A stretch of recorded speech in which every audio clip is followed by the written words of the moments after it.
make huge profits. Right. And that's exactly what happened. Everything went according to plan, Hmm. except for Hitler's escape, which was a day late. Okay, tell us about that. Okay. It's called Operation Winnie the Pooh, and it was tacked on to Operation James Bond. Operation James Bond was a move by Ian Fleming, and the 2IC of that was Chris Crichton, to remove Martin Bormann out of Berlin on the 2nd of May 1945. Hmm. And that eventuated, and Desmond Morton eventually took Martin Bormann back to Berlin for his own war trial, which he viewed from the from the viewing docks in the court, with plastic surgery, so it wouldn't be recognised. So Martin Bormann was actually at his own trial, but not acknowledged as being physically present. And tacked on to Operation James Bond was Operation Winnie the Pooh, which was the operation to remove Adolf Hitler out of Berlin. Once Ian Fleming, who was head of Operation James Bond, had cited Martin Bormann and cited him as the real Martin Bormann, he then split off into Operation Winnie the Pooh and went from Berlin city banks of the River Spree in a launch up to Lake Mugglesea. And then he met Hitler, who flew in a Junkers Ju-52 3M G14E, which is essentially a hot rod plane. It's covered in corrugated iron, but had all the latest gear on it. And Hannah Reich landed Hitler and Eva Braun in Lake Mugglesea, and they were met by Commander Ian Fleming and Carolyn Saunders, who were both dressed in Russian military uniforms. And the parcels were passed with the full and partial bank numbers of Swiss bank accounts. And then Hitler and Eva Braun got on board, and they were acknowledged as Mr. and Mrs. Rabbit only. And then they were the launch was beached, and then they got onto a Westland Lysander 3A, which was flown by Hugh Verity, and they flew off to Barcelona. Met by Ramon Serrano Suna, who was the former 2IC of General Franco, and then Hitler lived out his days in Barcelona, in the Parc du Ciutadella, and in the Montserrat Monastery. Wow, that's quite a story. So he did get away. That's what you're saying here, and this was and basically everyone who was there and all the important people and intelligent people acknowledged that Hitler did not die in the bunker. They found 6 body doubles on top of the bunker, and they found another body double that was in the bunker that was outside and burnt. That was definitely a body double. And Eisenhower said that they hadn't found Hitler. Stalin said that they hadn't found Hitler. And Colonel W.F. Heimlich of the American Military Intelligence said it's unlikely that Hitler died in the bunker. And all the news reports said Hitler didn't die in the bunker. And then a poll in America soon after the war, it was Gallup poll number I-527, and it was something like 80% of Americans said that they hadn't captured Hitler, and Hitler did not die in the bunker.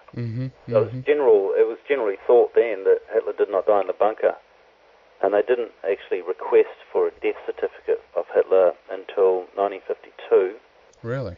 And in the Potsdam meeting, and when was that? I can't remember when that one was. The Potsdam meeting, they took Hitler off the list of war criminals. So Hitler was actually never declared as a war criminal. And I think that's partly because he was a Rothschild. He was the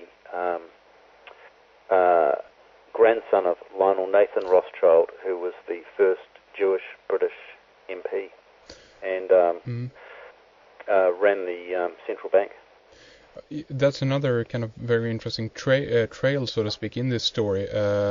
And let's dive into that right away. I mean, I guess that the story goes, if I'm not mistaken, that what was it, Maria Schrickel-Gruber, Hitler's grandmother, was a maid in the Rothschilds' Vienna mansion. Isn't that right?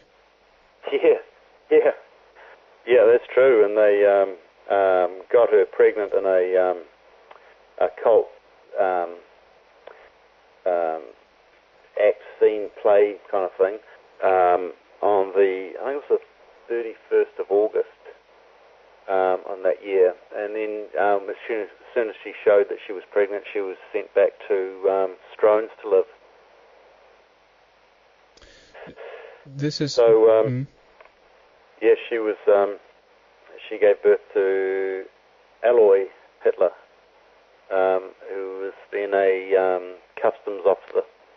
And Alois Hitler was actually first cousin with Winston Churchill. Really? Huh. Is there a genealogy made on this, or how what's do we know? That? Is there genealogy that has been taken down on this, so we know that? Or? Yeah, I've got it all. What I did is I wrote Hitler was a British agent, and that's 550 pages. So the book weighs a kilogram. And then it raised a few questions, so I had a few critics saying, well, what about this, what about this? You've made a few statements and you haven't qualified them. And that was basically because I didn't have room, and the book would have ended up being 2,000 pages long. Mm-hmm. So I wrote 3 backup books to Hitler was a British agent. They are How to Take Over the World, a Right Royal Con, Stalin's British Training, Breeding Concubines, Pedophiles at War, and Gifting the United Nations to Stalin. And those books talk in depth about the genealogy and the various illegitimate children amongst the Rothschilds, the British royal family, and the German command and the Russian command. You know, I've seen pictures actually comparing Stalin and I can't remember which one of the Rothschilds it was. But they actually look very, very similar, and with what your input, what you're saying here now with the Churchill and so forth, seems to suggest then that many of the, shall we call them puppets then of this, of the world elite, they who are in front of the camera, so to speak, that are there to grab the attention, that they potentially then are the illegitimate offspring of the, do you think they all belong to the Rothschild dynasty? Oh, yeah, the 20th century was a family operation, and it was a Rothschild's family operation, and the front people were generally illegitimate Rothschilds. So Winston Churchill was an illegitimate Rothschild, Joseph Stalin was an illegitimate Rothschild, and Adolf Hitler was the son of an illegitimate Rothschild. So the whole British royal family are illegitimate Rothschilds. So Winston Churchill could do whatever he wanted. He could run for 5 parties and become Prime Minister 3 times because he was related to the British royal family and he was related to the Rothschilds. He was actually invited to become Prime Minister by King George VI, who was his nephew. So we're kind of cornered in here. Yeah. So, as soon as you see the 20th century as being a family operation, and it's well regarded as a warring century, and if you look at the wars as being incredibly profitable to the banks and not at all profitable to the countries, rather they bankrupt the countries, then you can see that that the illegitimate Rothschilds are the perfect agents to lead countries into war. And as soon as you've got a country that's being led into war, you should look at what their genealogy is and how they're linked to the Rothschilds. George Bush, Tony Blair? Well, supposedly Tony Blair's related to the British royal family. In my view, he looks incredibly like Prince Andrew. In others' view, incredibly like Prince Charles. Yeah. And in my view, the lips and jawline and laughter and demeanour of Tony Blair and Prince Andrew are so similar that they can't be photographed together. I don't think they've ever met together publicly and been photographed together, and that's a telltale sign. Mm-hmm. You know, and you mentioned Prince, sorry to interrupt there, but I just want to kind of interject this, that you mentioned Prince Andrew, and recently there was a piece of news that actually came out just kind of hinting a little bit, at least, of what you're suggesting in regards to, you know, the sexual, you know, party, so to speak, that potentially is ongoing, where someone called, let's see here, Ghislaine Maxwell, I guess. This was a story in Mail on Sunday, from Mail on Sunday, that came out that talked about, let's see here, looking at the notes here, she was basically an aide in the household of the Epsteins, I think.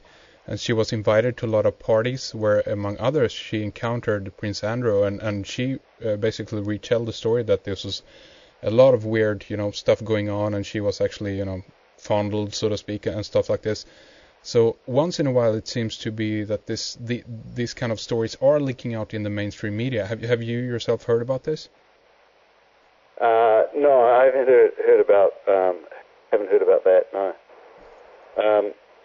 But if we look at Churchill, going back to the bigger Second World War picture, Churchill was the son of King Edward VII and Jenny Jerome Churchill. So Winston Churchill was British royalty. Now, King Edward VII was the illegitimate child of Queen Victoria and Nathan Mayer Rothschild. Mm-hmm. And Queen Victoria was also the daughter of Nathan Mayer Rothschild. So Winston Churchill's grandfather and great-grandfather were the same person. Mm-hmm.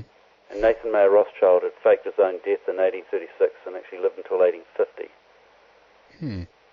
So Nathan Mayer Rothschild produced children with Queen Victoria, who was his daughter, until he produced a male heir. So he produced Princess of Victoria with a K, and then King Edward VII.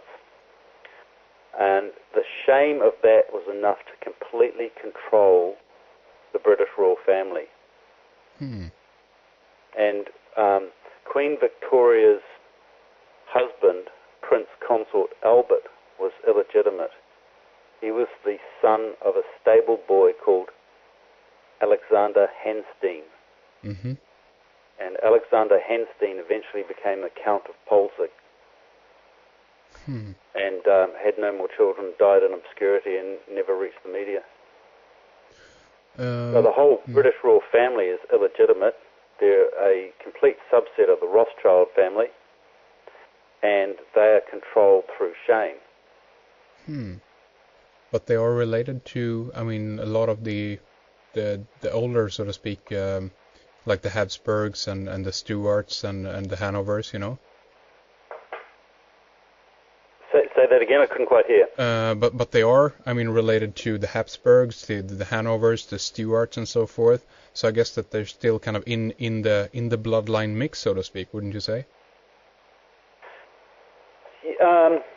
Yeah, but when you've got the standard family tree, which, you know, they sort of display, and then you've got the illegitimate family tree, which is the true control of the government. It's true control of the monarchy, and then the monarchy controls the government, like Prince Philip controls MI6.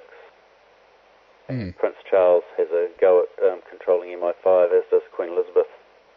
So, you know, to say that the monarchy has nothing to do with politics is just a shonky load of shit. Sure. You know, let's go back a little bit and focus on Hitler again. And one of the things that I think that you wrote about, and this was in regards to when Hitler, after he was in England or Britain, he returned to Germany in I guess May 1913. He enlisted in the German army. During World War I, he served as a runner